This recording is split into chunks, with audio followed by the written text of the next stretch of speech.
तो आज इस मूवी को मैं एक्सप्लेन करने वाला हूँ। ये मूवी पूरी तरीके से डाटा वसूल मूवी है। इस मूवी की कहानी इतनी खूबसूरती से लिखी गई है और इस मूवी के अंदर इतना सस्पेंस है भाई साहब, इतना सस्पेंस है कि आखिरी की जो मूवी बच जाती है उसमें इतने सीक्रेट खुलेंगे कि आप लोग कहोगे यार मजा ही आ गया।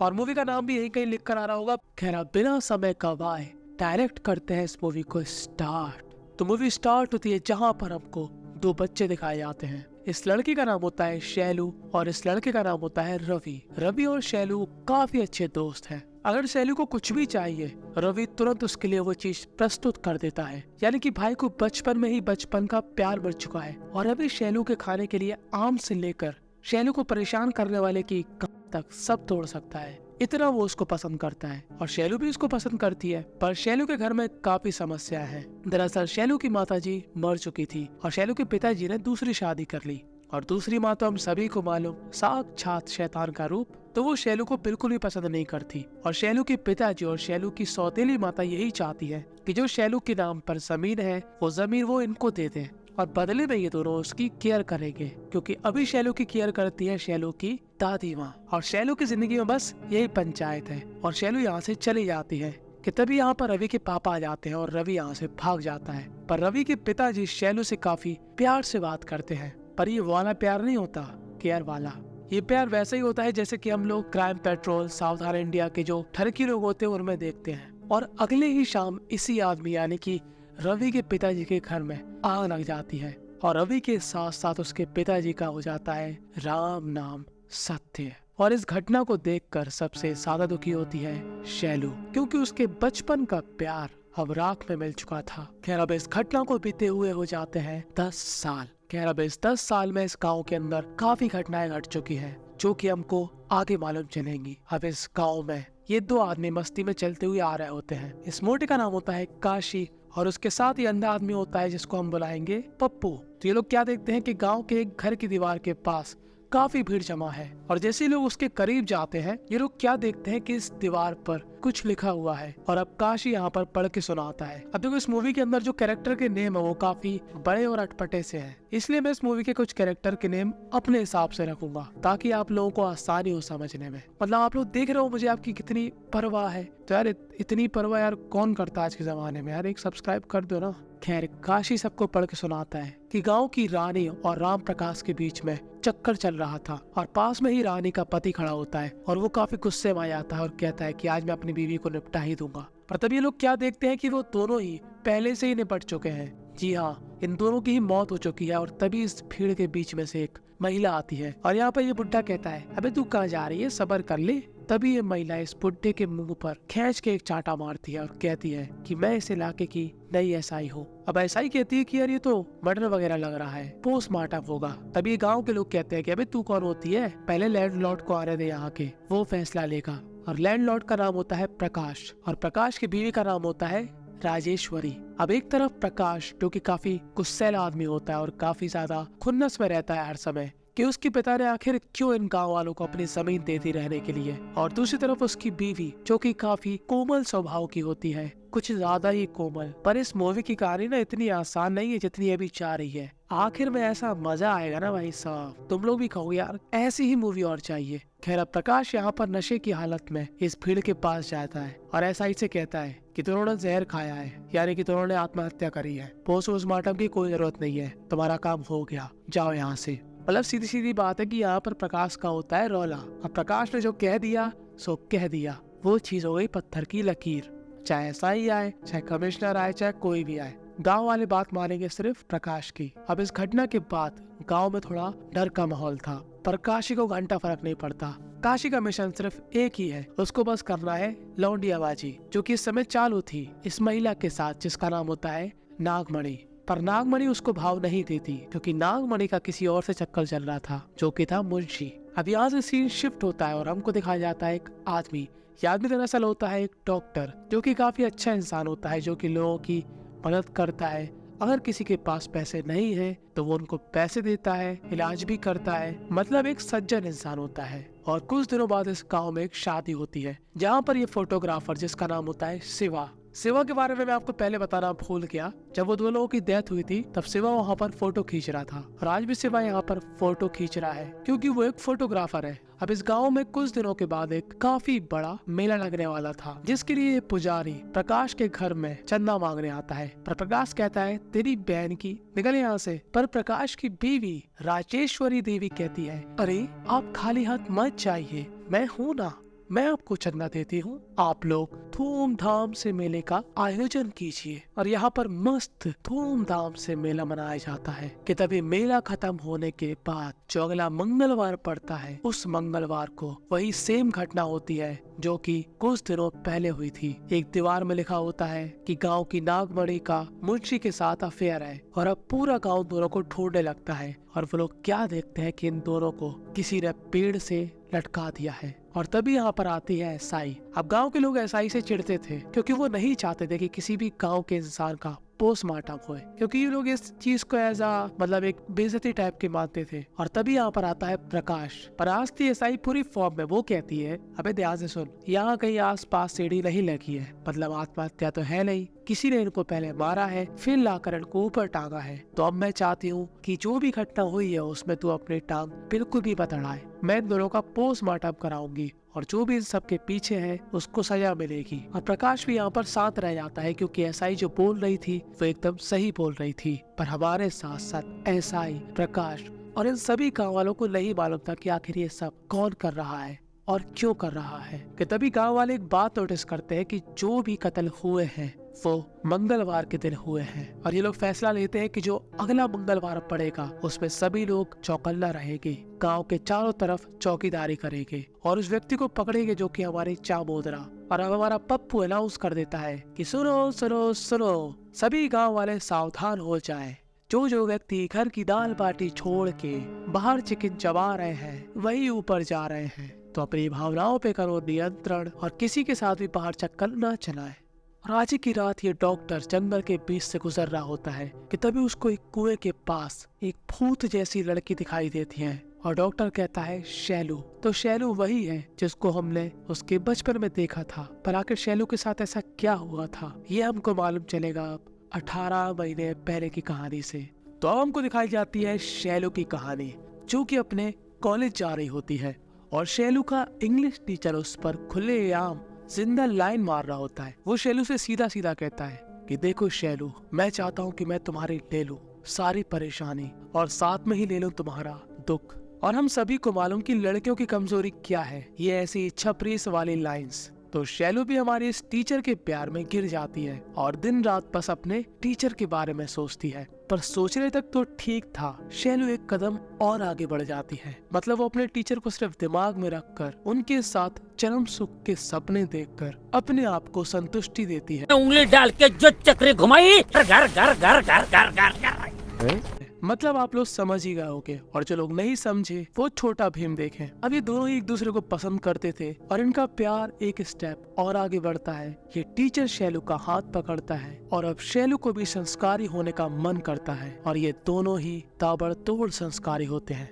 आज भी, कल भी, परसों भी, नरसों भी, हर दिन लगातार बार बार। और अब कुछ दिन बीतने के बाद जब रोज की तरह शैलू अपने कॉलेज आती है और उसकी आंखें अपने प्रेमी टीचर को ढूंढ रही होती है, तब वो क्या देखती है कि उसका टीचर किसी और महिला के साथ शादी करके यहाँ से जा रहा है। यानी कि शैलू का अपने टीचर के साथ शादी करने का सपना टूट गया क्योंकि शैलू का ये हरामी टीचर उसके प्यार पे मूत गया। और वो जाते जाते भी उससे माफी नहीं मांगता। वो पता है उससे क्या कहता है कि मैंने तो सिर्फ तुम्हारा इस्तेमाल किया था, विश्वास तो मुझे अपनी गर्लफ्रेंड पे था, इसीलिए मैंने उससे ही शादी करी। तो बाय बाय टाटा, अब मैं तुमसे मिलना नहीं चाहता। अब यहाँ कलेश होने के बाद जब शैलू अपने घर जाती है तब उसको एक और झटका लगता है। दरअसल उसकी दादी माँ यहाँ पर स्वर्ग सिधार गई थी और हमारी शैलू अकेली पड़ चुकी है। और अगले दिन जब उसके पापा और सौतेली माँ यहाँ पर आते हैं तो वो लोग उस पर बिल्कुल भी तरस नहीं खाते। उनको बस चाहिए थी जो कि शैलू के नाम जमीन है वो इनके नाम हो जाए बस। तो शैलू कहते हैं ये ले सारी जमीन और इसको बढ़िया से रोल करके डाल लो अपने नितंब में और दोबारा कभी भी यहाँ पर मत आना। अब शैलू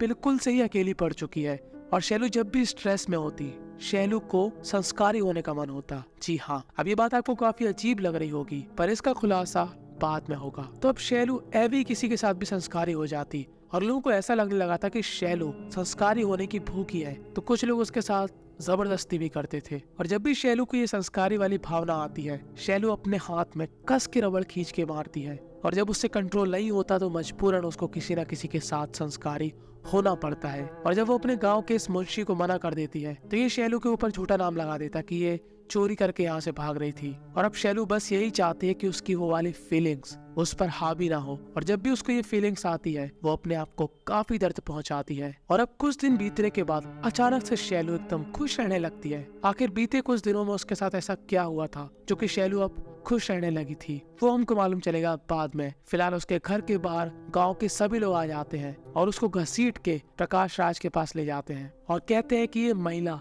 काफी अपवित्र महिला है, ये गांव के मर्दों को रिझाती है और उनके साथ संस्कारी होती है, यहाँ तक कि इसने चोरी भी करी, ये काफी बेकार औरत है। तो प्रकाश राज कहता है कि ठीक है, इस गंदी महिला को इस गांव से थक्के मार के बाहर निकाल दो। और अब ये निर्दयी गांव के लोग शैलू को मार पीट के इस गांव से बाहर निकाल देते हैं। और अब इस घटना को कुछ दिन बीत जाते हैं और कुछ दिनों के बाद इस गांव के खेत के पास वाले कुएं में शैलू की लाश मिलती है और इन सभी को ऐसा ही लगता है कि शैलू ने आत्महत्या कर ली होगी। खैर ये थी शैलू की कहानी जो कि हो चुकी है समाप्त। अब हमको दिखाई जाएगी फिर से प्रेजेंट की कहानी। अब ऐसा ही यहाँ पर अपने दिमाग का काफी अच्छे तरीके से इस्तेमाल कर रही थी और हर एक कड़ी को मिला रही थी। और शाम होने के बाद ये गाँव के लोग चारों तरफ घूम रहे होते हैं और देख रहे होते हैं कि आखिर वो कौन सा इंसान है जो कि दीवार में लिखता है, और वो जिसका भी नाम दीवार पे लिखता है उसकी मौत हो जाती है। तभी हम लोग क्या देखते हैं कि यहाँ पर वही डॉक्टर आता है जो कि लोगों की हेल्प करता था।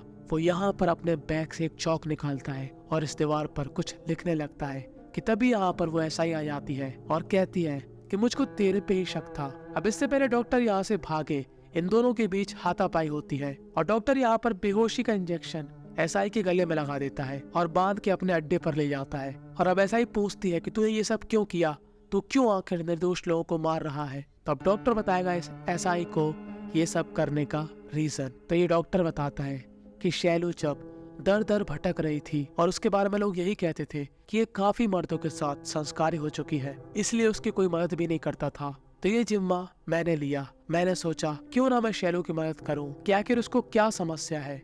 और वो शैलू का ब्लड लेकर उसकी जांच कराता है और जब शैलू की रिपोर्ट आती है तब ये डॉक्टर कहते हैं कि शैलू को एक काफी अजीब सी बीमारी है जिसको बोलते हैं हाइपर सेक्सुअल डिसऑर्डर, यानी कि उसके अंदर वो डिजायर वाली फीलिंग और लड़कियों के मुकाबले 10 गुना ज्यादा होती है और वो चाहकर भी अपनी उस फीलिंग को कंट्रोल नहीं कर सकती। और ऐसे पेशेंट इस फीलिंग को कंट्रोल करने के लिए अपने आप को या तो दर्द पहुंचाते हैं या तो किसी के साथ संस्कारी हो जाते हैं। और ये ऐसी समस्या है कि जिसको समाज नहीं समझने वाला। और ऐसी बीमारी उन्हीं लोगों को होती है जो कि बचपन में काफी स्ट्रेस में रहा करते थे, उनके घर में काफी फैमिली प्रॉब्लम्स हुआ करती थी, जिन्होंने काफी मेंटली ट्रॉमा झेला, पर इसको कंट्रोल किया जा सकता है दवाई देकर। तो अब ये जिम्मा उठाता है ये डॉक्टर। अब ये डॉक्टर शैलू को अपनी बेटी की तरह ट्रीट कर रहा था क्योंकि डॉक्टर की भी एक बेटी थी पहले जिसने सुसाइड कर लिया था मेंटली प्रेशर की वजह से, और इस डॉक्टर को उस बात का अभी तक रिग्रेट है। और ये एसआई डॉक्टर की बातों को काफी ध्यान से सुन रही होती है। पर दूसरी तरफ इसी गाँव में जो फोटोग्राफर था जिसका नाम था शिवा, उस पर एक अनजान सा आदमी हमला कर देता है जो कि देवी माँ का मास्क पहना हुआ था। अब शिवा इस आदमी को अच्छी तरीके से घायल कर देता है, पर यह आदमी काफी स्ट्रॉन्ग था। ये एक बड़ा सा त्रिशूल लेकर शिवा के आर पार निकाल देता और शिवा की यहाँ पर ऑन द स्पॉट मौत हो जाती है। शिवा पूछता है कि तू कौन है, और ये आदमी अपना मास्क हटा देता है और हमको समझ में नहीं आता कि आखिर ये कौन है और आखिर ये लोगों को क्यों मार रहा। अब ये डॉक्टर जो कि एसआई को बता रहा होता है कि वो शैलू को अपनी बेटी की तरह मानता था और वो यही चाहता था कि शैलू जल्दी से जल्दी शादी कर ले। पर ये डॉक्टर कहता है कि एक बंदा है जो तुम्हें किसी भी हाल में एक्सेप्ट करेगा, और तभी वो बंदा आता है। दरअसल ये होता है शैलू का बचपन का दोस्त रवि, जो कि शैलू को ऐसा लग रहा था कि जल के मर गया था। तो अब रवि बताता है कि उस दिन क्या हुआ था। दरअसल जो रवि के पिताजी थे वो शैलू के साथ गलत हरकत करने की कोशिश कर रहे थे और ये चीज रवि ने देख ली, और जब उसके पिताजी सो गए तब उसने गुस्से में आकर अपने पिताजी का सिर कमल के फूल की तरह खिला दिया और अपने घर को जला दिया। पर भागते समय उसका गाल भी जल गया और रवि गाँव के अंदर नहीं आना चाहता था, पर वो शैलू पर हमेशा अपनी नजर रखता था। और शैलू रवि को देखकर काफी खुश है और अब जल्दी ये दोनों शादी करने वाले हैं और शादी का सामान वगैरह लेने डॉक्टर और रवि गांव से बाहर जाते हैं। पर वो जैसे ही गांव में लौटकर वापस आते हैं उनको क्या मालूम चलता है कि शैलू ने आत्महत्या कर ली है। अब शैलू की जिंदगी में कोई दुख ही नहीं था, उसकी जिंदगी में अच्छे दिन फिर से वापस आ गए थे, तो आखिर वो क्यों सुसाइड करेगी? यही बात हमारी तरह इन दोनों को भी समझ में नहीं आ रही थी। तभी ऐसा ही पूछती है, तो तुम लोगों को क्यों मार रहे हो? तभी डॉक्टर कहता है क्योंकि शैलू ने आत्महत्या नहीं करी थी, उसका मर्डर हुआ था जो कि 6 लोगों ने मिलकर किया था। उन 6 में से 4 लोगों की मौत हो चुकी है। अब डॉक्टर को नहीं मालूम कि शिवा की भी मौत हो चुकी है, यानी कि टोटली 5 लोगों की मौत हो चुकी है। पर वो आखिरी इंसान कौन है जिसको अब ये लोग मारना चाहते हैं? कि तभी हम लोग क्या देखते हैं कि डॉक्टर के घर के बाहर ही प्रकाश राज इनकी बातें सुन रहा होता है और ऐसा ही पूछती है कि वो आखिरी इंसान कौन है जिसको तुम लोग मारने वाले हो। तब ये डॉक्टर कहता है कि वो आखिरी इंसान है प्रकाश राज की बीवी राजेश्वरी देवी। और ये बात सुनकर प्रकाश राज काफी रफ्तार में अपने घर जाता है और अपनी बीवी राजेश्वरी देवी का गला पकड़ लेता है और उसको इतना मारता है कि उसका भूत बना देता है और कहता है कि तू नीच औरत जिसने उस लड़की को मरवाया, बता क्यों तूने उसको मरवाया? दरअसल ये बात है जब शैलू अपने घर की ओर जा रही होती है तब 3-4 लोग उसके पीछे पड़ जाते हैं, जंगल की ओर निकल जाती और जंगल के पास में ही प्रकाश राज का एक पुराना घर था। और वो जैसे उस घर के अंदर जाती है वो क्या देखती है कि यहाँ पर एक लड़का और एक लड़की लगे पड़े हैं एक दूसरे के साथ संस्कारी होने। और जैसे ही शैलू इन दोनों की शक्ल देखती है उसको क्या मालूम चलता है कि ये महिला दरअसल राजेश्वरी देवी है और ये पुरुष दरअसल शिवा है। और शैलू इतनी हड़बड़ी में होती है कि वो अपने पैरों से आवाज कर देती है और राजेश्वरी देवी उसको देख लेती है। तो राजेश्वरी देवी को डर था कि अगर गलती से भी शैलू ने उसके अफेयर की बात प्रकाश राज को बता दी तो वो किसी को भी नहीं छोड़ेगा। इसलिए राजेश्वरी देवी अब शैलू को मारना चाहती है और जिस दिन उसको गांव से बाहर निकाल दिया जाता है उसी दिन राजेश्वरी देवी, शिवा और राजेश्वरी देवी के 4 और चमचे मिलकर शैलू को यहाँ पर मार डालते हैं। और ये बात अब प्रकाश राज को भी मालूम चल चुकी है। तो पता वो क्या करता है, वो अपनी बीवी में पेट्रोल डालकर जिंदा उसका स्वाहा कर देता है। और डॉक्टर भी यहाँ पर ये सब देख रहा था। और दूसरी तरफ जो हमारा रवि था जिसने शिवा को मार दिया था वो भी काफी घायल हो चुका था, तो वो उसी कुएं में कूद जाता है जहाँ पर शैलू का मर्डर हुआ था। और अगले दिन सबको ऐसा ही लगता है कि राजेश्वरी देवी गलती से जल के मर गई। पर डॉक्टर प्रकाश राज से कहता है कि मुझको सब कुछ मालूम कि तूने ही अपनी बीवी को ऊपर पहुंचाया। पर इस पूरी कहानी में हमको एक बात समझ में नहीं आई कि आखिर डॉक्टर को किसने बताया कि शैलू को उन 6 लोगों ने मारा था। तो अब आने वाला है मूवी का एक भयानक ट्विस्ट। तो जब शैलू को राजेश्वरी देवी और उसके साथी मार रहे थे तभी यहाँ पर मदिरा पान कर रहा था अंधा पप्पू। और यहाँ पर हमको मालूम चलता है कि अंधा पप्पू दरअसल अंधा नहीं होता, यही बंदा था जिसने उन 6 लोगों को शैलू का मर्डर करते हुए देखा था। और पप्पू ही था जिसने डॉक्टर और रवि को बताया था कि शैलू को किसने मारा था। देखो पप्पू अंधा इसलिए बन के रहता था ताकि लोगों को उस पर तरस आए और फ्री में ही उसके खाने पीने की व्यवस्था हो जाए। और बस यहीं पर ये मूवी थी एंड हो जाती है। मुझे मालूम है कि ये वीडियो थोड़ी बड़ी बन चुकी है पर क्या करें यार, मूवी इतनी बेहतरीन थी। और अगर आपको सिर्फ साउथ की मूवी चाहिए तो उसके लिए आप मेरे एक दूसरे चैनल जिसका नाम है बोलो पर्सेस उसको भी सब्सक्राइब कर सकते हो। इस मूवी से हमको यही सीखने को मिला कि हमें किसी को जब तक गलत नहीं बोलना चाहिए जब तक हम उसके बारे में पूरी जानकारी नहीं रखते, और ना ही हमें किसी के खिलाफ अफवाह फैलानी चाहिए। तो यही थी आज की ज्ञान की बात। सेंधा नमक लगाकर